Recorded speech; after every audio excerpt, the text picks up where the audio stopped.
Chief Technical Strategist and the Chief Technical Strategist of Path Trading Partners, Mike Arnold. Before we start, some housekeeping.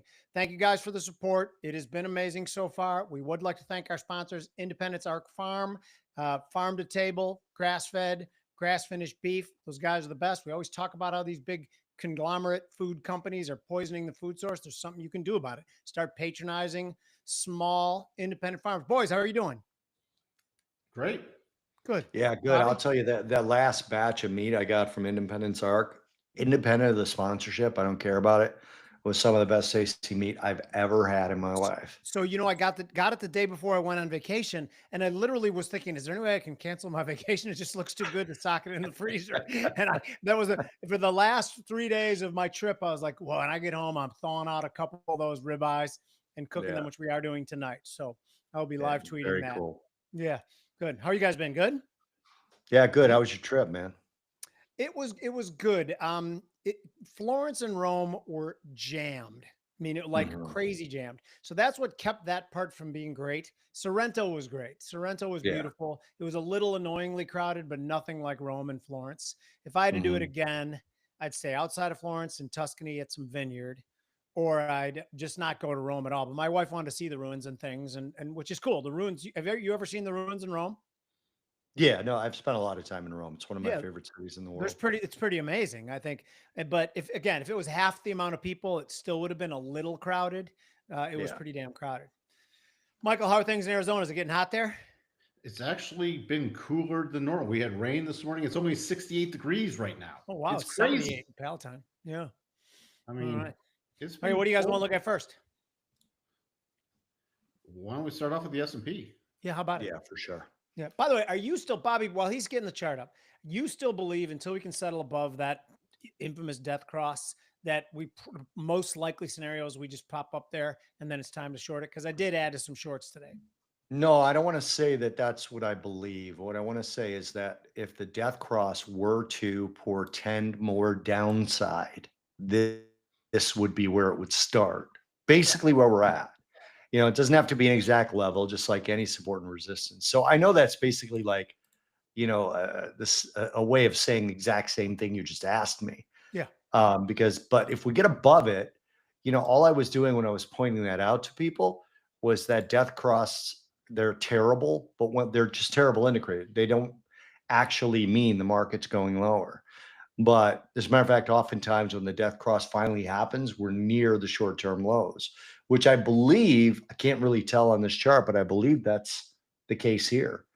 Okay. But if it's going to go lower, a likely scenario is that it rallies from the lows after the death cross up to that death cross area, which is basically what happened.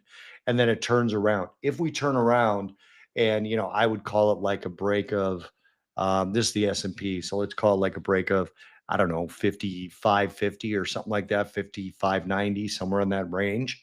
I think we'll see lower lows. All right. And you still think the fundamental case is still just policy uncertainty? I mean, we thought this the whole time. 2025 was going to be rough and rocky, right? Yeah, or policy certainty, which is weird because, like, if you think about it, we've got deportation. So that's by default a lower quantity of laborers, right? We've got no new influx of cheap labor coming in, which I'm good with, right? And then we also have the deregulation and tax cuts haven't started yet, but we've got, I mean, 41% decline in container ships coming from Hong Kong, right? I suspect it's the same thing in the other direction. So we've got the sort of market slowdown that can defeat inflation, really what the Fed was supposed to do. The president has sort of done. Yes. Yeah. It's amazing. Yeah. And I agree with you that. I think about that all the time. Like, this is what the Fed was trying to do. That's what they were trying to do, right? Yeah, that's right. Yeah. And they also like, and I think Trump has done this as well. The Fed never says we're trying to slow the economy. They're like, yeah, we're trying to fight back inflation.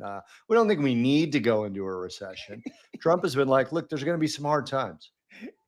Yeah. He's a little bit more honest about it. Not that much. Mike, you still awake over there? Are you caffeinated? You ready to roll? Let's go. I am.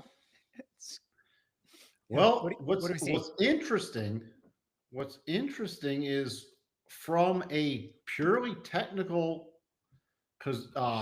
position, we've actually closed back above on the daily, and last week's close took us above the 62.5% harmonic, which from a probability standpoint tips it where we should, again, no guarantees, but we should see still higher price action after a pullback. So that's what I'm watching for. I'm watching a pullback into, or even a pullback into the daily rotation zone. We're virtually hitting the top of it right now. We could even pull back further. What would make me take a slight pause is around 5,500 on a daily close below that, because then we could start an even bigger pullback, which means I'd have to be more patient.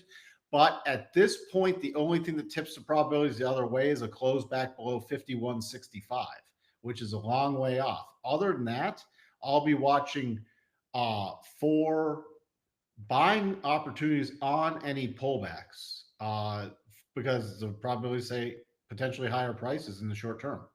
Again, that doesn't mean we have to go to new highs. The two key levels would be about 58.33 and 6,000.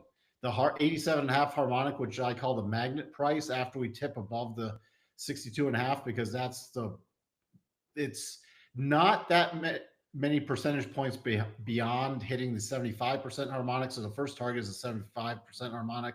The next target is 87.5. But that's really the magnet price, and it becomes 6,000. Does that mean we didn't have to go to new highs? Not at all. We could be setting up another massive topping pattern. But that's what I'm going to be watching for, just based off of where the probabilities have flipped to. Again, if something happens and the market takes a massive dive again and we close below 51.65, then all bets are off. Interesting. So, but the Jim scale -3 to +3, it sounds like you're a 1.5. I'm about a 1. A 1? Because we don't have to rocket higher. We could grind higher. I mean, we had our nice 9-day run, and now we got very overbought. Cycles are at the top and heading down. So this pullback is well warranted, and it's not anything out of the ordinary at this point. Could something come out of the blue? You know, with this administration, anything can come out of the blue. So things could change. That's why I'm watching. I'm updating my levels every day. But at this point, we don't have any even daily topping pattern. We did not run into a daily topping pattern. We just ran out of momentum at the end of last week. Bobby? Downside momentum, you mean, right? No, we ran out of upside momentum. Now we're starting to roll over. So do you look at this as sort of sideways consolidation, or do you look at you said you're 1.5 bullish, right? No, one bullish, he said. Yeah. 1 bullish. Jimmy said 1.5. Right. So for people who are just viewing this particular type of an episode, because we are live right now, which our podcast for a long time has just been pre-recorded. This particular episode, Jimmy asked Mike a year and a half ago, on a scale of -3 to +3, where are you? +3 being most bullish, -3 being most bearish. And for this particular case, Mike is at a 1. That's what that means, 1 versus 1.5. Right. We're basically doing, by the way, almost a live version of our newsletter right now, which I love. So that's how I put it up on Twitter. As I said, we're kind of doing a live version of the newsletter right now. So Mike, I'm going to take over the screen for a second. I want to kind of show something that came out on Sunday. And again, the newsletter currently is only available on the Slice app. And if you want to see it, it's in my bio. This is where you can get a free account on Slice. Jimmy has a pinned tweet where you can get free account on Slice. Mike, do you have it up there or no? What? The Slice. Is it on your? Yeah, hold on. No. Is it anywhere on your? Oh yeah, it's on it should be on my LinkedIn profile. All right, it's on your LinkedIn, but it's not on your Twitter anywhere, right? I'm sorry, I meant X. I get it is. Yes, it is. I thought so, unless they changed it. No, I have to. Nope. Hold on. Well, anyway, while you're talking about that, this is the S&B futures. This is in the newsletter. If I scroll through the newsletter, it starts with Jim's 3 cents, which is Jim talking. We all know how that is. It's intelligent and sometimes snarky. And that's why we did Jim's 3 cents, because we feel he's too much of a person to have 2 cents. So he gives 3 cents. I said too much of a person to let people take that positively or negatively, whichever way they want. Then we got the Mike's key levels. This is what we're talking about right now. So if you look right here, you can see that Mike is a 1 on the daily. Daily is more short to medium term. Weekly is more medium to long term in that range. Mike stopped me anywhere. Now we're going to go on with more charts, but we've got the charts here, which now Mike is obviously showing you an updated version of these daily charts. He'll go to the weeklies. We're going to do NASDAQ, daily and weekly NASDAQ charts. We may do Russell. We may not. We'll see how we feel. We've only got an hour here. And then we've got commodities. I'm sure we'll do gold. Positive we'll do gold. Crude oil, I want to talk about. So we're going to do crude oil. And then we got the dollar index. And then we have the map, which is actual recommendations we've put out on the newsletter and where those positions are. You can see last week we had a Microsoft trade that closed at a profit. I'm trying to just highlight the Microsoft trade. I'm not able to, but it's this fourth one down here where we got long at about 395.26, hit that first target, and it was filled on the open. So we actually got filled a little bit better. And then there's this week's trade ideas. Then down below that, you have our watch list, which I consolidated this week, guys, is right here. Charts for all the recommendations, not the open trades, but the recommendations with details on those charts. And then Jimmy writes what he's looking at next week to be important. So that's all I really wanted to show, because what we're doing right now is sort of a live version of this newsletter. Bob, a Mike's quick question on the screen news, shows because we do the daily and the weekly, which I love, are short and medium. But I know some people are interested in more longer term investing. Is there plans to roll it out to the monthly a little bit too, or no? I think so. I mean, the way I look at it right now, the newsletter is 19 pages long and we do it weekly. Yeah, right. Yeah. So I kind of look at that as saying, okay, well, if we are in a, like, I'm sorry, let me put it up here again real quick, just to show an example, because we talked about this, right? As a group, we talked about possibly putting out something a little bit longer. But if I go to the newsletter here and I show you, like the Costco trade, for example, somebody pull up Costco, because I don't have it on the screen right now. We're long Costco right now, $1,000.01. Okay, the first target is 1,026.26.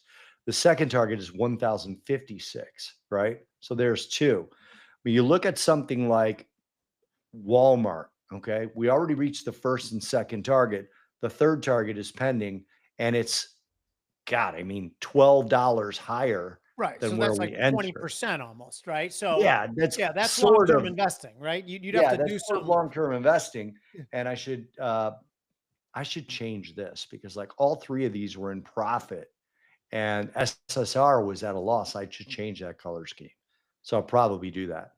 I'll Black to probably profit, go with red to not. Right? black's profit, red is, yeah. So Perfect. SSR, but SSR is doing okay. We'll probably look at that too. I mean, it's doing great, you know, better than anybody ever said it could do. It's not winning right now. It's not. Bobby's been working Anyway. on it. Donald Trump, for anyone listening, it's the best newsletter out there. And actually, no, it's not good for me. Yeah. I need But it. also, like the Amazon recommendation, we've got a long recommendation and a short options trade. So we got both there. And Mike will definitely have to talk about Amazon to kind of explain that. But so in terms of going to the monthlies, I mean, sure, but I want to let everybody know. Yeah. Yeah, everybody that does end up subscribing to the newsletter, you're welcome to turn any of these into longer term positions, right? I mean, for example, I don't see any negative to owning Walmart and Costco long term. Hell no. Right. Yeah. Now, some of these other ones, I didn't point those out for a very specific reason. I had some specific high risk trades in there. IonQ was one of them, for example. I like IonQ as a riskier trade. Rocket Labs is another one. Somni Group is another one. Those are not long-term trades. They're not. Yeah. They're either their valuation is too high, or they're not profitable, or any of that stuff. Anytime you see in our newsletter higher risk trades, I wrote, these do not choose to place these trades. Please watch your position side. They're just quicker movers is the All idea. right. But anyway, the point of the story is please subscribe to our newsletter. You guys, the feedback we've gotten on it is fantastic. And you guys, everything we've done so far over the last 2 years when we've started to create our media company that's going to take over the world is been met with so much support from you guys. We are humbled and appreciative, and keep giving us the feedback. What next? We like doing it, by the way. And Mike, if you want to put up like NASDAQ, unless you weren't done with the S&P. I just wanted to say one more thing. I mean, I'll go to NASDAQ because this is a tie-in, but we've hit the first and second targets. You see the shading on, oh, well, I got to put up the chart again. Hold on. Because I'm talking and nobody can see what I'm talking about. Because we are very tech savvy people. Yeah. Yes, we are. It's a good thing I don't rely on technical analysis.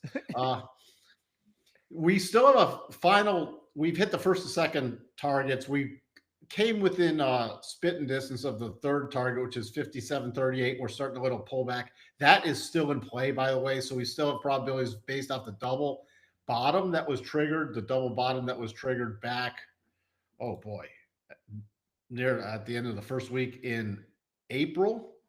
So and why I bring that up is because the double bottom that was triggered in the NASDAQ completed all the targets. That's why that is off. Will you do me a quick favor, Mike, for people who are new to our show? Tell them what you mean by a double bottom triggered. Double bottom trigger. Let me show you. I'll put it up on here. So this pattern, this was on a 4-hour chart. It was a double bottom pattern. There are two lows within the rules that we've tested out that match. The lows have to be within a certain distance of each other. And then when you have those lows and it trades and closes above the peak, if it trades above the peak without a close above the peak, the pattern is confirmed. Once it's closed above the peak, the pattern is triggered. Once it's triggered, we can put up our targets and then we watch for them to unfold. So we have specific double targets. So you see here, I put back up the double targets for this, and we reacted. The first target was right around here, which reacted, pulled back.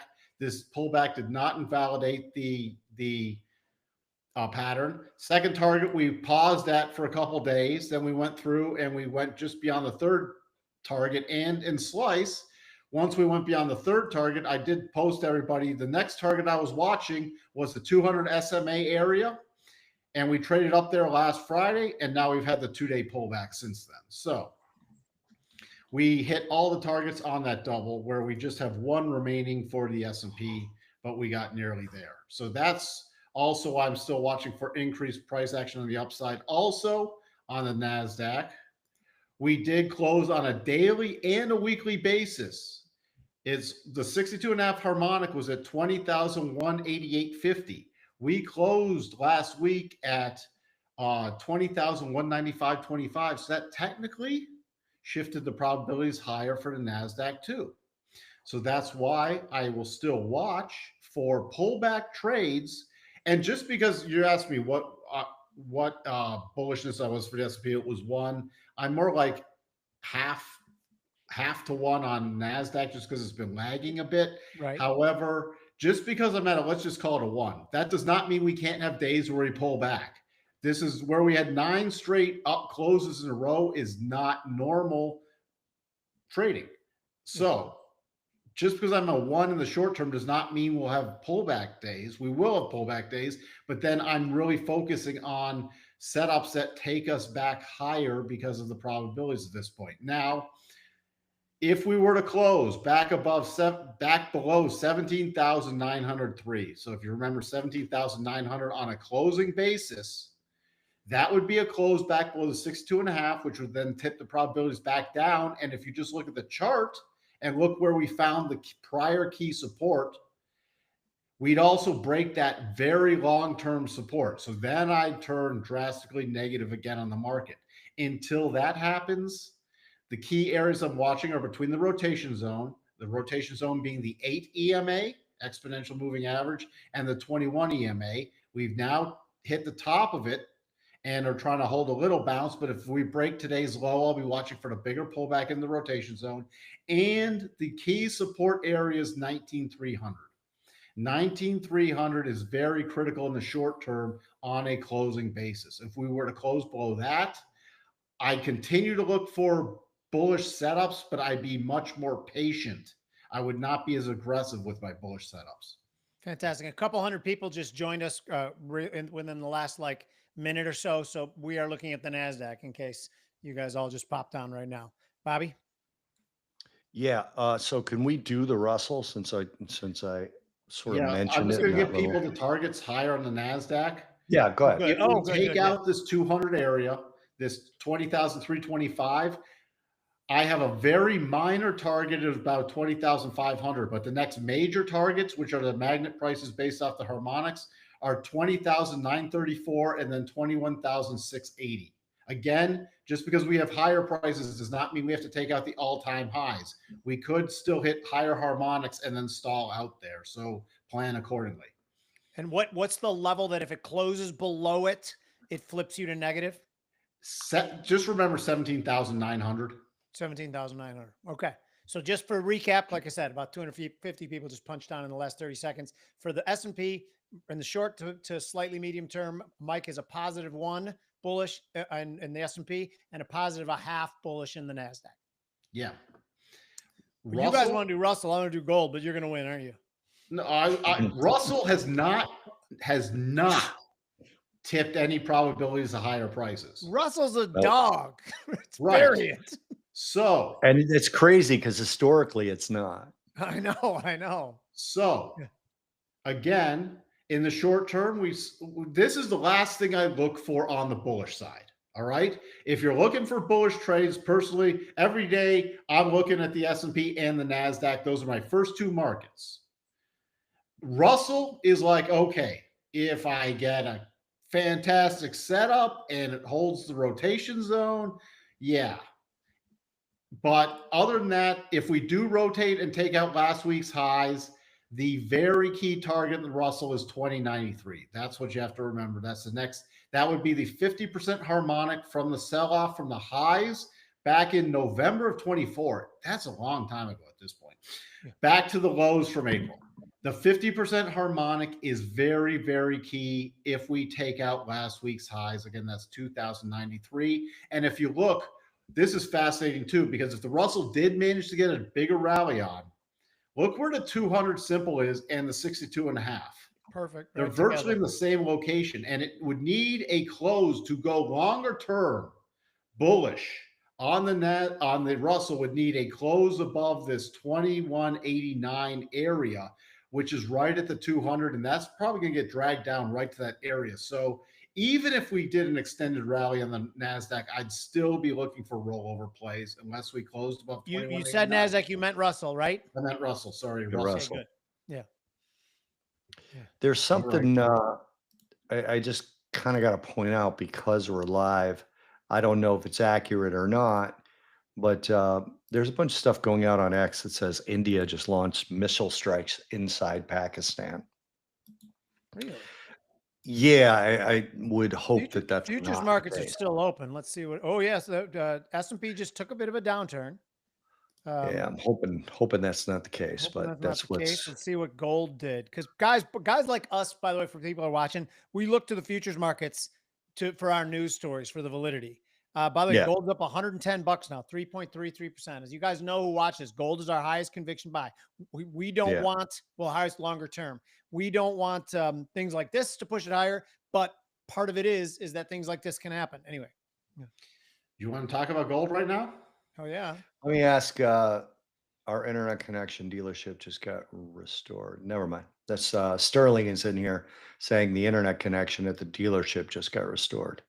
Yeah, he helps me every day. But if people don't know who Sterling is, every day I'm on YouTube for the live show, and Sterling helps out with putting news and earnings in for the channel. He helps the channel. So he couldn't be on there today because his internet connection was down. Yeah. So let's do gold. Now I just, gold for me, there's a couple of things that I've been talking about all day with commodities in general. China was closed for 5 days. Well, 4 trading days, May 1st, 2nd, 3rd, 4th, 5th. Today was the first day where they were open. It's called May Day in China, or it's sort of their Labor Day, right? And that was going on for 5 days. Today was the first day their commodity desks reopened, along with stocks, bonds, FX, and everything. And we got just a giant boost in a lot of commodities. Gold obviously has that consistent sort of flight to safety narrative to it. I don't think that that's always it. I think we had a lot of sort of positive commentary from Scott Bessent, et cetera. Bessent said that 75 countries have been talking trade deals and they may be announcing some soon. He said that before the House Appropriation Committee today. By the way, the House Appropriation Committee with the Treasury Secretary is supposed to be just technical. And of course, headline grabbing stuff from Congress people is not, we're used to that. We're used to it also being useless. But so he said the trade deals are getting done. I don't know exactly what that means, but that to me, and I want you guys to tell me if I'm nuts, that to me meant, okay, cool. That's going to sort of clear the way for the Fed to act, right? Do you guys take it as the opposite of that? Yeah, well, I'm curious as to why you said that, because I take it the opposite of that. I think policy uncertainty was one of the reasons the market was pricing in nearer term Fed cuts, is what I believed. You think I'm Yeah. wrong about that? No, I don't. All day I was thinking, okay, Besson is saying there's deals being done, but he's being very vague. He's not being specific. Because they're all a bunch of damn liars, no? Yeah. I guess I just thought that, I believe the Fed does want to ease. At least I did in the last administration. I don't know that they still do. That would be me calling them political, Jimmy. How do you feel about that? Hold your tongue. How dare you? How dare you? But based on that, I said, okay, then they're gonna cut sooner to try and get their cuts in before the deals are made. Oh, that's an But interesting take. Yeah. so then they could take the credit. Yeah. But anyway, That's interesting. Okay, all Mike, right. So Mike, what is gold. gold doing? I was actually watching for a slightly bigger pullback, a little closer to weekly rotation zone, but on Sunday, that's why people need to tune into the daily show that I have, because I will update stuff like this. We actually set up a percent Hold B it, bot. don't gloss over that. By the way, Mike puts out a daily show where he talks about everything live on the spot. Things can change day to day. Please tune into Mike's daily show. When does it come out? It's 9:30. It's 9:30 9 a.m. Eastern. So 30 minutes before the cash open. 30 Okay. minutes before the cash open. That way we can prepare for it. But I'll highlight stuff that I was watching for. Again, I highlighted on Monday, hey, Sunday night or Friday, we set up a potential percent B buy. We broke through it Sunday night. Now, our percent B buy, I've talked about that in a past show. It's a specific setup. I've even shared the parameters for that. But if we break through a high of that bar and then follow through with a close, it's a percent B buy. So Sunday night, we started going through that high. That was very key for me. And then we followed through with a close. And then I highlighted the next targets I was looking for stop raising was 33.59. And then what was key is 33.97 on a closing basis. Well, now we're going to close above that. So my next key target, we're against the 75% harmonic. We've had a massive day today, which was the next target of 43 or 34.34. And then the next key target's 34.72. So the probabilities have definitely shifted to short term. This is where I talked about it with the S&P and NASDAQ, where I used the harmonic targets. Same for gold. And we're also trading against a very key level because this was a key reversal open price where we put in the topping bar back on the 22nd of April. We've now re-established that key opening price and also closed above that key reversal closing price. And again, my next price is 34.72. If we do continue to move up and break out higher, 35.47 is an intermediate target I would utilize as a stop raise. We have a key cluster around 35.75, 35.77 to 35.80. You start getting above 35.85. I'll talk about that in a second, what would happen then. But the next major target is 36.44 if it continues higher. And I would definitely be, because the strength in gold is still going up. We've now nearly hit the weekly rotation zone, rotated back up. This sets up a caveat for me, though, because we have reached potential double top territory. This may never, ever trigger. Let me put it on the weekly chart. This may never, ever trigger, but if we were to, something happen, don't know what that would be, but if we collapse back down before invalidating this pattern, if we collapse back down and close back below 3209, it would trigger a major topping pattern. That being said, that's why I talked about that 3585 level. If we surpass 3585 on the upside, that potential topping pattern is off the table. Interesting. Okay, good. And as you guys know, Bobby, I'm about to ask you what the fundamental case for gold is. As you guys know, starting about 2-3 years ago, Bobby and I have been beating the drum on gold. He had it as his pick to click for 2 out of the last 3 years. We just don't have faith in stewardship of fiat currencies around the globe, and the fact that the United States keeps weaponizing their reserve status, which, by the way, if really a war is breaking out with India and Pakistan, we're going to pick a side, and we're obviously going to pick India, right? Yeah. Yeah. And then all the crazy weirdo libs are going to put, oh, no. Now that Trump's president, maybe that not happen. We'll be posting the Pakistan flag or something, or I don't know. I don't know what people do, but they do weird shit, but I don't know the rules on that. Anyway, I got something else I want to put up real quick, Mike. Sorry to hijack the screen, but now that we're live, we have to do these kinds of things. And then I'll have you put your stuff right back up. This is, I mean, I know my answer to this. This was directed at me, but I'm more going to direct it to Jimmy. This is QE. Is it not? The Coastal Journal, and this is from Nunya Business. Nunya Business. I love that name. Oh, that is Nunya Business. Nunya Business. Thanks to Rick Santelli for highlighting what we put out yesterday, that the Fed bought a total of $34.8 billion worth of bonds. I'm not playing the clip. This is a screenshot. I know. It's QE, but don't call it QE. They think. Yeah, take the screen back, Mike. Yeah, but I mean that of course is QE. We know it's QE, and again, it's part of the reason I believe that not only are equity markets turning to a one bullish for Mike, but also gold is going higher because that's more money in the system again. So one of the reasons that Bobby's saying this to me too is because for a year and a half, my thesis has been that, by the way, the 10-year auction today went pretty well. So I'm surprised, but they did this. Oh, with the Fed buying that many, sure. Oh, shit. I just put that together right now, of course, if the Fed's buying. God. Yep, that's the Fed. I'm an idiot. Yeah, well, sometimes it takes me 10 minutes to figure things out. Sorry about that, guys. But I think it was only like 42 billion or 48. I think it was 42 billion of 10-year notes. Right, but if the according to this, the Fed bought 34.8 billion of them. Right. And it's always been my base case that they're going to come back in and start buying longer term bonds, or at least be a floor. And that's when the gold move is really going to get fun. And I'm sure if we look at the dollar chart at some point after what Bob wants to look at next, we're going to see exactly what I'm talking about. Yeah. The dollar got hit, right? Dollar got hit. There it is. Yeah. So there we are. And actually that looks like a weak pattern to me if it trades a little bit lower, but I know Mike looks at it a little differently than I do, although I'm starting to adopt more of his shit. Yeah, for me, that's almost a short already. Go ahead. Yeah, Mike. Me too. Almost. Tomorrow, any weakness would be a short for me. If we break down below this 98.50, Yep, that's actually the level I was looking at. That's what I meant by the weakness.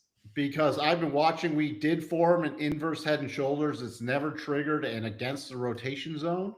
And why I watch the rotation zone is because when things are against the rotation zone, if I'm watching for bullish setups, until it gets above the rotation zone, it can easily rotate back down, which is what this did. Never triggered the flat neckline, poked above it, but never triggered it. And now we've rotated back down. Now, this pattern is still technically not invalid just yet. It will probably be invalidated tomorrow. But that being said, the only thing that would get me bullish right now on the dollar is a close above 99.80. Other than that, the dollar's had some massive running out of momentum. Even if we push to new recent lows, we will be setting up massive divergence patterns, and this is running out of steam. So I would not be surprised to see it retest this low area, but that does not mean we have to substantially break a lot lower. If we do, the targets are 96, 70 about, and then we have a major harmonic cluster around 95, 80 to 96. Could I add something about the newsletter, which, by the way, I know you subscribe as a newsletter. I've just gotten several different comments that I said stocks would like it if the dollar went back above 100. Remember, I said that why the dollar's moving is important. If the dollar's moving because the Fed is injecting liquidity, well, that's back to weak dollar, buy everything. And I hope I was clear in that first couple paragraphs of the newsletter that week. The newsletter, which is the unfiltered investor, and the people, we've gotten some very good feedback on it. Please subscribe. Anyway. Bobby? I want to throw a curveball here, Mike, if we could, because I showed a blurb of the newsletter a second ago where we were long SSRM. It's SSR mining, right? But the reason I'm asking you to put that chart up is very specifically because our long signal on that, okay, to get long that, the price was 1087. Okay. We got long it. I want to say it was about April 15th or so. I can go back and look. And you can see the red, the stop level on this particular trade, as per the newsletter, was 967. So $9.67. And I've got one target on this one because, again, it's not a, it's not like a longer term hold necessarily. It's obviously, I don't really longer term hold things that are right. Now, look how close it came to our stop. This to me is a teaching moment, right? Because you have a trade, you set the trade up, you get long the trade, and then over the next, I mean, I don't know, what do you call it there, Mike? Over the next, say, from the time we got into it, you spent about 12 sessions coming down toward the stop. And now we're back up above the entry level, right? And this is a typical lesson. And I'm not saying this is going to go to profit. Could turn around tomorrow and get stopped out. This is a gold and copper miner mostly. But when you see this kind of a thing, it's a teaching lesson for why our average hold time is, myself anyway, is somewhere around 25, 26 days. Because once I put a position on that I've analyzed prior to putting it on, that's it. It either goes to its stop or it goes to its target. Now, definitely, sometimes there's a process that's been thought about and established before the trade was put on, that if it gets to here, I'll tighten my stop up or I'll take my stop to break even. We actually did that in the newsletter in the MicroStrategy long, right? Mm-hmm. Where it said we're going to tighten the stop up. And it's still a stop that loses money, by the way, but I digress. We're now back above the entry level. It's slightly into profit here. And if this goes to target, which again was $12.75, if it goes to target, it will be a lesson in patience. And when you've planned out the trade, right, stick to what you planned out. Now, you may see us come into the newsletter and say, hey, it's weakened substantially. We're going to tighten the stop. We're going to bring the target down a little bit lower. Those things can happen, but it's all structured. And the patience of being an active investor, I think, is demonstrated in this chart right now. Anyway. I like the way you put that, by the way, active investor. Because as you know, sometimes I balance with the trader, the investor part, and every position I have, whether I have it for 10 years or 10 days, is based on technical analysis, or at least bolstered by technical analysis. And I personally think people should be doing that more, which, by the way, when things change, we update it on the Slice app. So please subscribe and get all those updates as they come out live. And things change. This is turning into things change all the time. I mean, that's why I don't do one live stream a week, is because stuff we could have something happen. I mean, if we got India and Pakistan going at each other, they're technically nuclear powers. So you could have something off really bad happen. Not saying that's going to happen, not hoping that anything's going to happen, but things can change in the environment we're in, the world we're living in. Things can change drastically overnight. You can't just sit there and go, okay, those are my positions. Might as well just go rip Van Winkle and sleep for the next 9 months. I don't think that's the environment to do this in. By the way, it was the April 11th. Well, it's technically the 10th newsletter where we released it. So we basically got in on like the 15th on that pullback on the 15th. Was it the 14th or the 15th? That was 14th, I think. So, but anyway, so that was just something I wanted to bring up. So can we talk about crude oil? Hell yeah. No. Oh, crude oil is one of those where I actually have contacts that told me China came in heavy, buying some of this lower price crude oil. This is what the words that come from a contact of mine said, that they consider this to be cheap for the time of year. And I assume they mean the advent of the Western Hemisphere summer driving season. So they are building new storage facilities for crude oil. They're building new refineries. And my guess is they're storing this up for when their economic times get better. Same thing probably for copper, but crude oil is different. I mean, it doesn't have the same shelf life as copper does. But anyway, by the way, what is the shelf life of crude, Bobby? It's about 8 months. Interesting. So we have a strategic petroleum reserve. Do we just rotate? Yeah, it gets rotated. It has a regular rotation. Okay. Yeah. So crude, again, highlighted on the live stream today. Crude, when it broke yesterday's high, was a %B buy setup, which again can get long intraday. It's followed through with a close above the key high, but this one's different. This one's different. And if people want to know why, go back and watch the my live stream today that was recorded, but it's against the rotation zone. So when things are against the rotation zone, my first target is the rotation zone to at least aggressively raise a stop, because we were against very key support that was established on the 9th. We formed a bottoming bar, which was also the %B buy setup to yesterday. And then we've rotated back up into the rotation zone. If this is going to continue higher, my targets are 60 and then 61.28 area. I need it to close above 61.28 to continue to shift the probabilities higher in the short term. Other than that, if we cannot make it above this 61.28 area, I will be watching for another rollover play. In the bigger picture, the only longer term bullish setup, which is still in play as this is going live, is if we close above 64.87, we would trigger a double bottom pattern. And the key targets on that is 69.11. So just remember 69 and then about 71.23. So just above 71. And there is a key gap also that was left behind there. So that's where that stands. That's the only more substantial bullish pattern that may never trigger.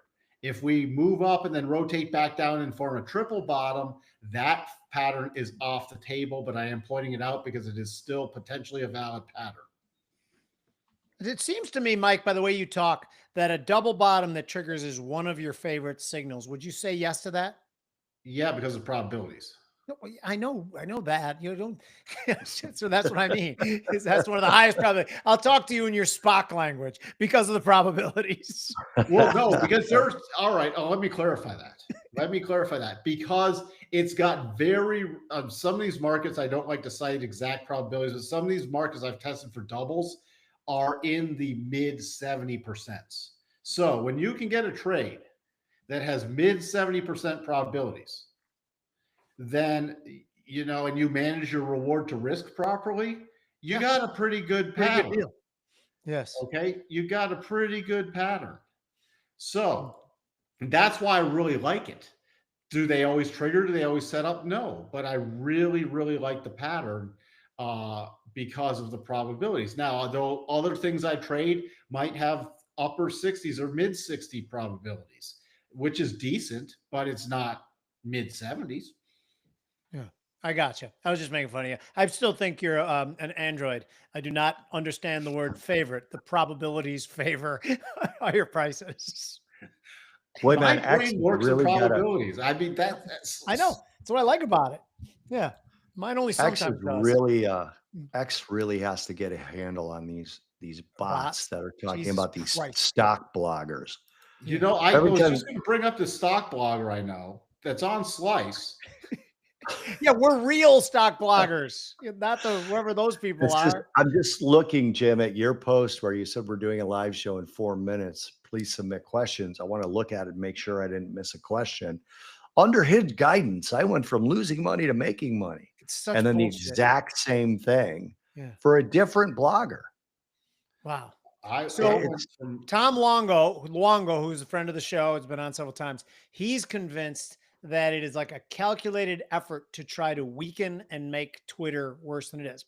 The reason I don't know that I agree with him yet is because it seems like it's just financial Twitter. I mean, it's just guys like me, you, Mike, who that happens to. I literally get 20 of those stupid responses, everything I post. Even if I post about Renaissance artists being too consumed with the details of the penis, I still get 5 or 6, which I did today, by the way. And I was just in Florence at the museums. They are way too detailed. The Statue of David, these 2 young girls were standing next to me just giggling. Right? Yeah, it's yeah. Yeah. I report every single one of these, by the way. I just Do you really? Oh, I them. should too. Yeah. I know I'm too I lazy. report every single you one. report them, then mute them. Yeah. Thomas Gallagher is asking us to do a cooking segment at some point. So what do you got here on Amazon, Mike? Yeah. You brought it up earlier. Yeah, we did. We need to talk about this, and then I want to talk about. Well, go ahead. Can we talk about Google too later? Yeah, we can talk about whatever you want. Okay. We do have a potential double bottom pattern, and we have a mini potential double top pattern, neither which have triggered. So I'm just sitting on my hands waiting for one or the other to trigger. That's about it. Now, could they be invalidated before they trigger? Yes, but I'm betting one or the two are going to trigger at some point. So that's what I'm keeping an eye on. And for the long pattern to trigger, we need a close above 192.65. For the short pattern to trigger, we need a close below 178.85. That's before either of the patterns get invalidated. There's nothing as of this live stream that has invalidated either one, but I will watch for it. This is where position sizing gets really interesting because one has a further away target and further away stop than the other one does. And if you use position sizing correctly, you could end up putting both of these on and they can both win. But you end up exiting one partially on one and then adding it back in at the target of the other one to complete the full position, or you end up trading both. It's a little bit more, it's actually very simple when you understand it, but it's a little bit too complex of an explanation to get in now. I actually have to make a correction. Shoot. See, this is why you got to, every bar that prints can change things. We have now invalidated the potential double bottom. Oh, because why? Tell me. Hold on. Let me make sure. What was the high here? 192.88. Let's see. With the high 192.65. No, we haven't. All right. So no correction. 1, 2, 3, 4, 5, 6, 7, 8, 9. I'll show you one of the rules. Here's the rule for the double. You count between the bars that form the 2 lows. So we start with the first bar. 1, 2, 3, 4, 5, 6, 7, 8, 9, 10. We have 10 bars that make up the pattern. If we extend more than 10 bars to the right without confirming the pattern, then the pattern is invalidated. So 1, 2, 3, 4, 5, 6, 7, 8, 9. If this traded above this high, and this high was 192.65, this traded to 192.88. So this technically confirmed the pattern before we hit the 10th bar. So the pattern is confirmed now, but not triggered. If this high did not exceed this high, then we would have hit 10 bars and that pattern would have been invalidated. So there's a good teaching moment why you don't just put a pattern in place and then walk away and say, you know what, I'll just set an alert and 3 months from now, hey, it triggered. No, the pattern was not valid that long. So guys, and Mike's not just pulling this shit out of his ass. This is literally data that he's been going over for years and years to come up with these conclusions in this. And again, it's not a layup. Doesn't mean you are going to make money. It's not like that stock blogger who answered 20 times on my tweet that he's going to make $500,000 in a week. It's just the probabilities are slanted in your favor. Jury selection for Sean Diddy Combs is going on. So you got that too. So Johnson and Johnson have both opted out. Anyway. So for example, this double top pattern, just if we're going to count that off, was 1, 2, 3, 4, 5 bars that make up the potential double top pattern. We're already at 2 bars. So if we had 3 more bars without this double top triggering, it would be off the table. Doesn't mean the market can't still break down. It just means if it were to close and break down, I cannot use any of these targets for my trade. I have to have other targets for a short setup. Got it. You want Google? Yeah. And you guys who are watching, I think most all of you know why I've owned Google for years and years, because Google is the CIA. It's the CIA. Which, but like, it's so funny. I still say that and people look at me like I'm crazy. I'm like, are you guys all nuts? If I was the head of the CIA and I found out that someone was surveilling and collecting data on people better than I would, you wouldn't think I'd infiltrate that? The whole thing is absolutely nonsense. Anyway, please. Yeah. Am I crazy or no? Bobby, just tell me right out. Am I crazy? No, I'm not going to say you're 100% correct, but I'm convinced there's something to that. Okay, good. What do we got? Right now? Yep. You have a potential double top pattern. Yep. Other than that, on any break, if we do, again, short-term bullish, I'll be watching 165.50. We break above there. My key target, 172. That's my first. I'll give you my first target area, 172 to 173.80. Nice. Why is that my target area? Because we have the flattening out 200 right there. We have a prior resistance shelf right there, and we have the 50% harmonic. Let me mark off that resistance shelf. So you see we have all this stuff right in that area. So if we do break above this little 165.50 area, that would be my long target area in the short term to at least aggressively raise stops, if not lock in some profits. If we do break down and close below 155.40 before this pattern's invalidated, then I would look for a breakdown pattern to retest the low area, the recent low area, which was not a double. This low was too hot. Too much higher than this low, so that was not a double bottom. Okay. What else you want to hit, Mike, Bobby? Just looking at an AMD chart here, I'm trying to see if I have AMD. Earnings. Yeah, I mean, I don't.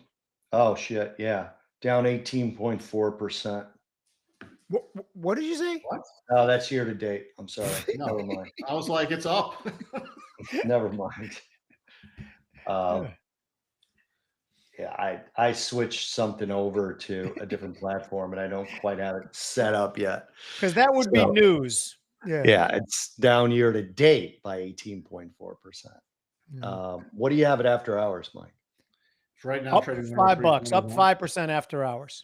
103. Yeah, we were at 98. Now we closed at 98.62. We're now at 103.21.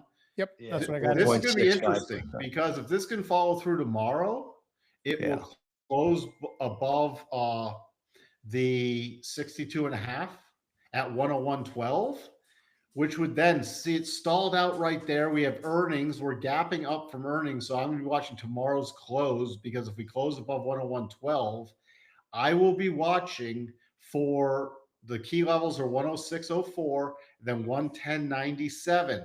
Interesting enough, there's a gap left behind right here from between March 26th and the 27th, which is right below the 87.5. So we have a nice magnet price there too, which we had an island reversal pattern. Look at this beautiful island reversal pattern. Gap up, forming the island reversal, and then a gap down breakaway. So if I get the probability shifting higher, that could be a really nice target area for a trade from my perspective. Okay.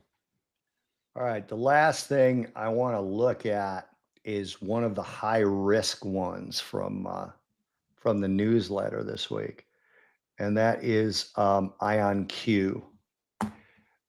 So IonQ is a quantum computing company. What's the Superior symbol? technology, rapid revenue growth, fill in the What's the blank. symbol again? I don't remember that. It's actually IonQ is the company and the symbol. So it's IONQ. All right. Thank you. So I like these quantum computing companies. We had an entry price on a pullback to 2770. I believe we did get it yesterday. I'm not positive. I got to look. No, not quite. No, we haven't gotten it yet. Yeah, we haven't gotten it yet. But I still like this. I especially like the way the rotation zone is setting up here. What's your overall thought on it, Mike? Other than the fact that you probably wouldn't own it. No, I mean, it triggered a pattern.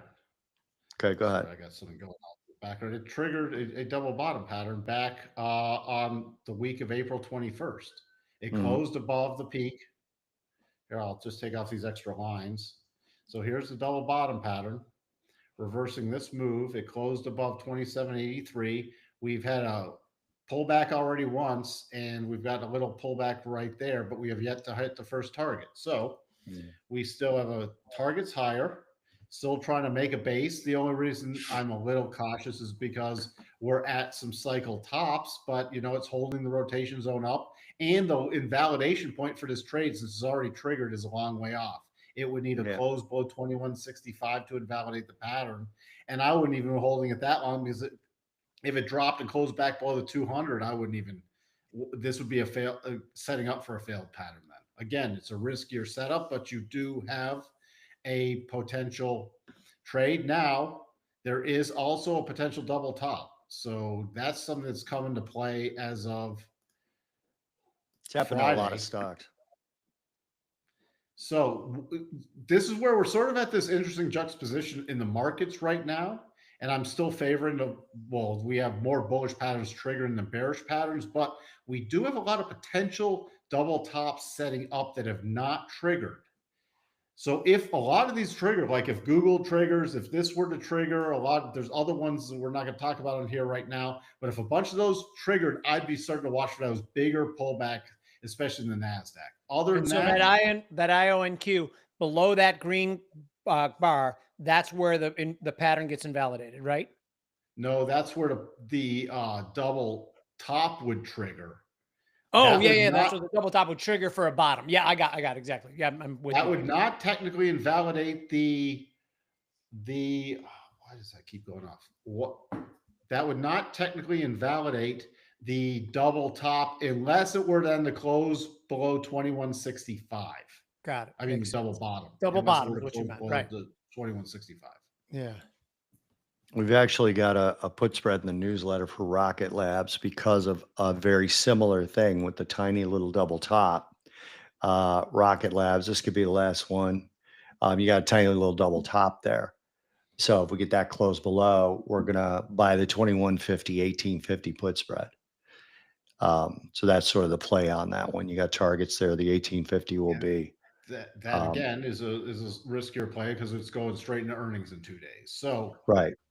Not only is that part of the reason.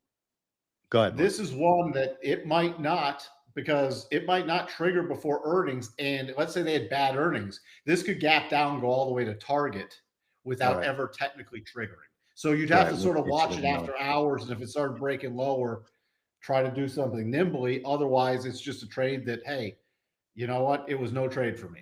Because the best possible scenario for this is if earnings is what triggers the buy of the put spread the next day, and it only it only goes slightly below the trigger point. It's not like earnings is not a huge event. It doesn't wipe it out going down to the target or rally it up and validating the pattern, both of which can happen. In which case I'll put that on slice if it invalidates the pattern. So good. That's a good spot to end, mentioning Slice, mentioning the newsletter. It's been out for a couple of weeks. Thank you guys so much for the subscription so far. Bobby, should I play us out? Yeah, play us out. We're done. Okay, so thank you guys. I'm Iuorio. That's Bobby Iaccino. That's Mike Arnold. Thank you guys for subscribing to the newsletter. It's on the Slice app. It's called The Unfiltered Investor. Thank you to our sponsor, Independence Arc. If you guys saw the picture of the last round of meat he sent me, you'll understand why we're obsessed with it.